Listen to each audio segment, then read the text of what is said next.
Hello everybody. I'm making this video today because I felt the prompting of the Holy Spirit to do so. I wanted to reiterate what I see taking place and what I believe is going on. For decades now, we have watched liberalism march steadfastly to the point of absolute insanity. And the world sees that now. They're starting to wake up to that fact. And through the push of conservatives, not necessarily Christians, conservatives, the swing is starting to go back the other way. Well, what I see taking place with all their strange rituals and cult-like behaviors and strange sex and children molesting and human sacrifice, what I see taking place is the Psalm 83 war.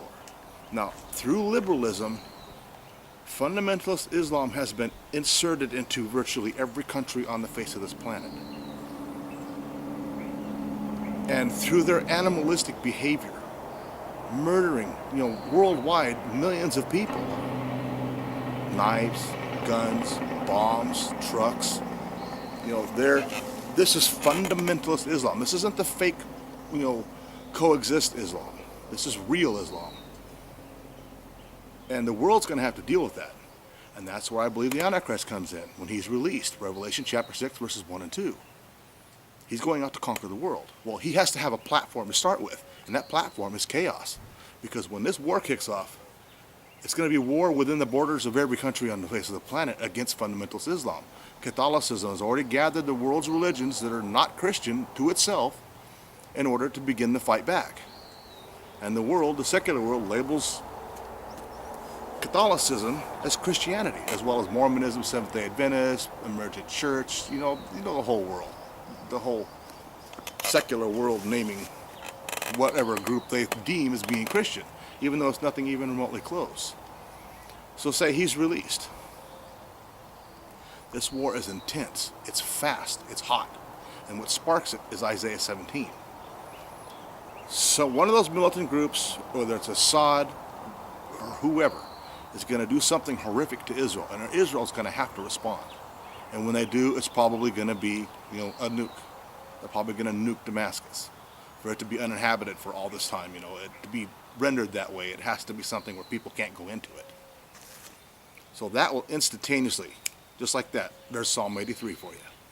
The first tier countries, the ones bordering Israel, are going to attack. Israel themselves, through their military might, is going to deal with it. They're going to fight back, and they're going to win. They're going to expand their property, their territory, probably double it or triple it.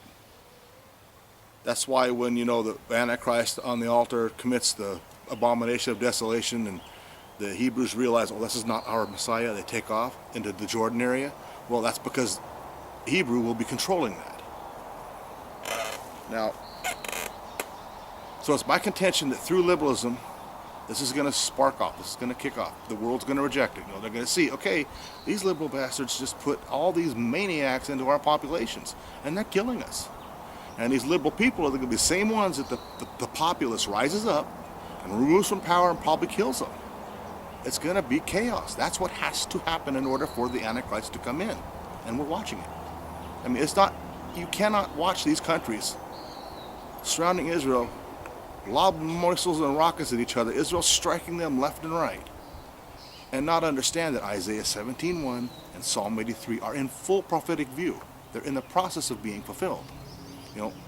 Trump's going to move the embassy to Jerusalem. And Trump is not a Christian, and I want you to realize that. He has surrounded himself with all the Christian cults. He's going to be a part of the one world system. That's why he's so popular right now. He's rising up against all these liberal retards. That's what he's doing. The world is starting to come around to his side saying, okay, we get it. What do you think is going to happen when it ticks off? Ask yourself this. Sorry, a car drove by and a neighbor's dog went crazy. Ask yourself this. If Trump, by moving the embassy to Jerusalem, causes a bunch of other countries to do the same, and then he turns around and says, okay, now, for me doing this for you, I want you to give 2 to 4 quarters of Old Jerusalem to the Palestinian organization, to the Palestinians. Is that not dividing Israel? What does it say about dividing Israel? That doesn't mean he's a Christian. That doesn't mean he's a friend to anybody. That means he's in the operation of the satanic forces. The satanic forces push this liberal extreme so far, knowing that it's going to result in chaos where the Antichrist can be released. Well, you're seeing it. And somewhere in all this is the resurrection rapture. So you need to be, as Christians, contending for the faith and spreading the gospel with your very last breath. I mean, every single day getting in there.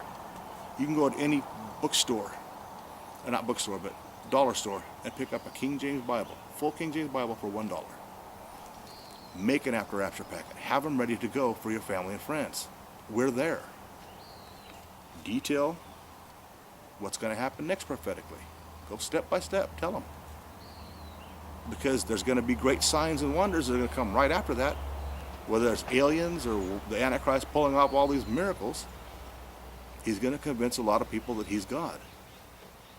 So, it's up to you guys. We're the army behind enemy lines. We're the ones that can give the ammo to the next generation, to the people that are going to be left behind that have got to endure till the end. That's our jobs. Our commission. Spread the gospel. Contend for the faith. Let's get about it, because we're out of time. Bye.